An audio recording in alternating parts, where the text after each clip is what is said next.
Shalom, saudara-saudari yang dikasihi Kristus. Jumpa kita dalam renungan harian GKI Kuitang. Hari ini Senin 2 November 2020 bersama saya Pendeta Emeritus Arti Sembiring.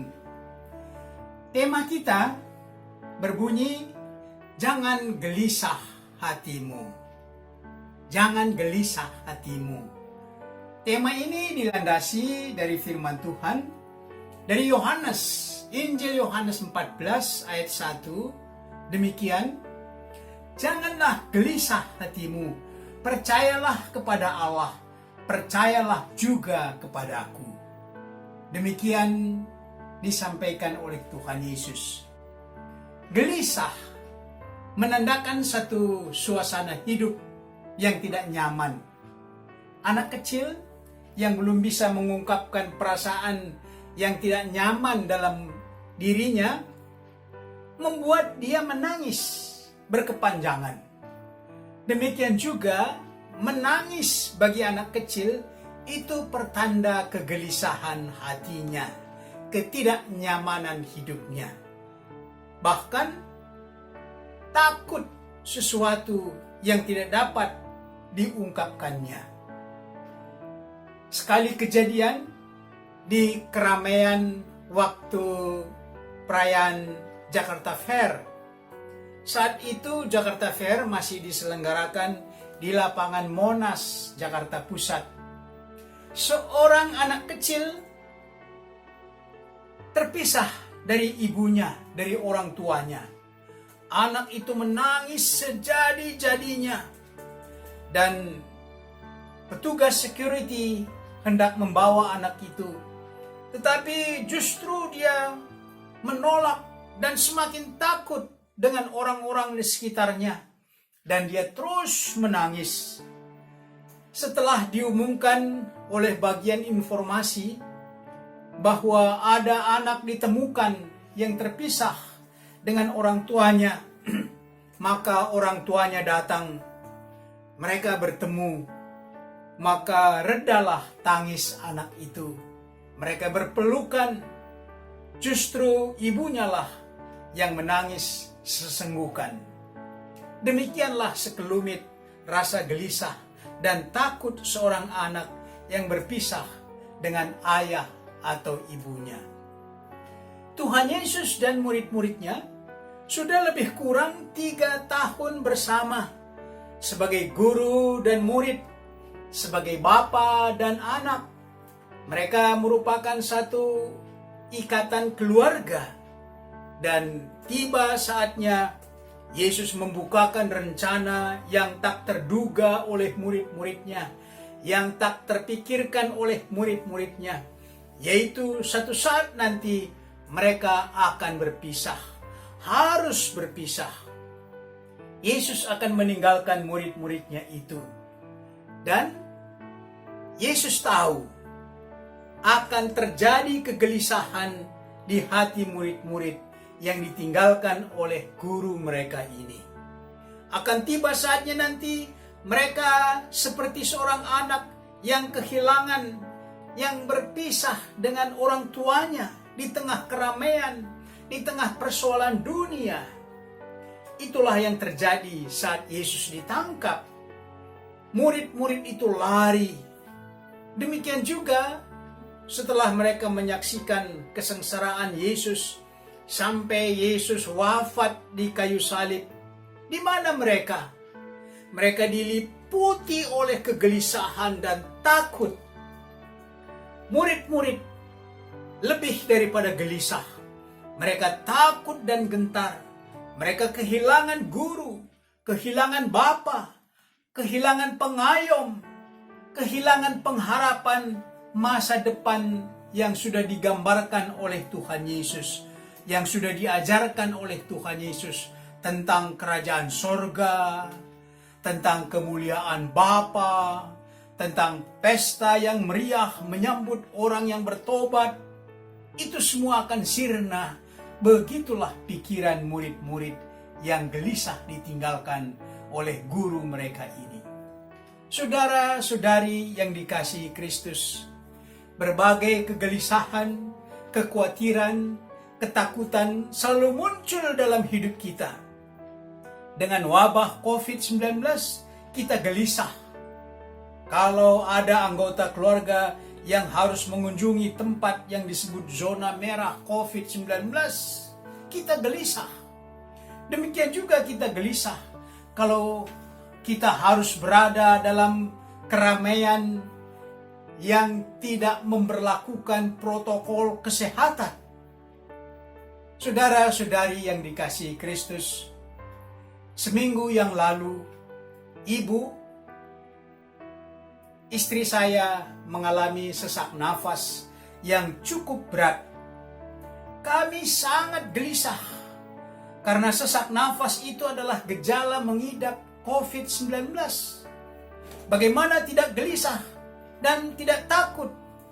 Sudah terbayang dalam pikiran kami, ibu kami ini terkena COVID-19 karena sudah sesak nafas yang cukup berat, hampir-hampir putus, berhenti itu nafas. Segera kami ke rumah sakit, ke bagian IGD. Rasanya setiap langkah kami menuju rumah sakit adalah doa kami mohon pertolongan Tuhan.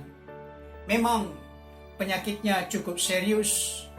Oleh dokter, dia menjalani swab PCR 2 kali dengan hari yang berbeda, dan ternyata hasilnya negatif COVID-19, membuat hati kami sedikit lega. Tetapi ibu kami harus dirawat. Kami berterima kasih atas doa kita bersama, atas doa ibu bapak yang sudah dipanjatkan, sudah didengarkan oleh Tuhan untuk kesembuhan ibu kami yang saat ini masih dirawat.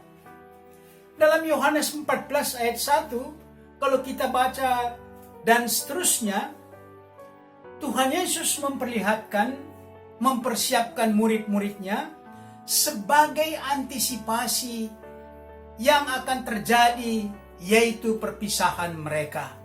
Yesus harus mempersiapkan hati murid-murid ini. Yesus akan meninggalkan murid-muridnya untuk melanjutkan pelayanannya sebagai saksi Kristus.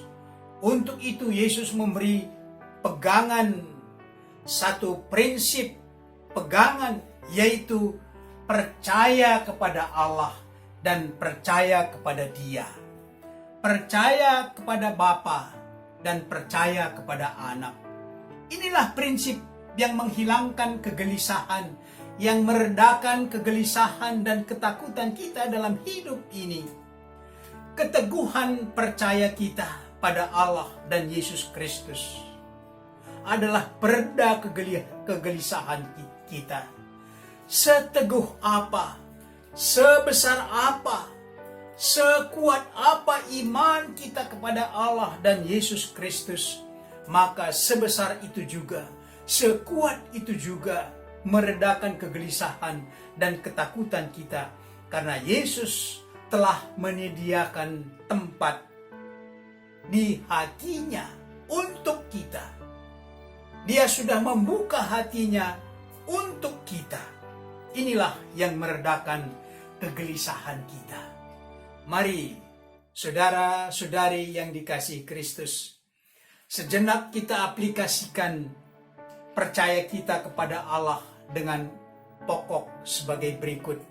Pertama, pernahkah Anda sungguh gelisah menghadapi sesuatu dan Tuhan Yesus memberi ketenangan? Yang kedua, apa yang kita gelisahkan atau takuti justru terjadi. Kalau demikian, masih perlukah percaya kepada Yesus Kristus? Yang ketiga, dari Yohanes 14 ayat 1 ini, apa yang Anda sampaikan kalau ada teman dalam suasana gelisah? Pesan Yohanes 14 ayat 1, jangan gelisah hatimu, percayalah kepada Allah, percayalah juga kepadaku. Sekarang ada teman kita yang dalam suasana gelisah. Apa yang kita lakukan, apa yang kita sampaikan kepada dia? Mari kita berdoa. Bapa kami yang di sorga, kami bersyukur karena Bapa sumber kekuatan dan pengharapan kami pada saat kami menghadapi kegelisahan dan ketakutan akan hidup ini dan akan masa depan kami.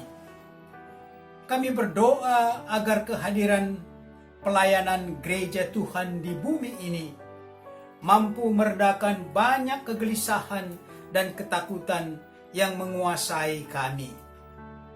Demikian juga di masyarakat kami yang selalu datang kegelisahan karena wabah COVID-19, karena situasi politik dan ekonomi yang disambut dengan berbagai-bagai demo, sehingga kehidupan kami makin merosot.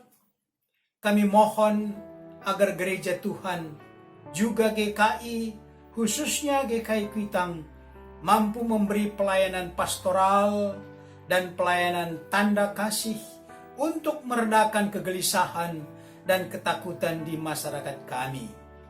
Kami berdoa untuk tenaga medis. Ya Tuhan, karuniakan hikmat dan pengetahuan yang mereka berusaha memutuskan wabah COVID-19. Temani kami yang sakit, yang terkena COVID-19. Temani teman-teman kami yang sakit, penyakit yang lain, membuat hati mereka gelisah dan takut. Kiranya Tuhan karuniakan ketenangan dan kesembuhan bagi mereka.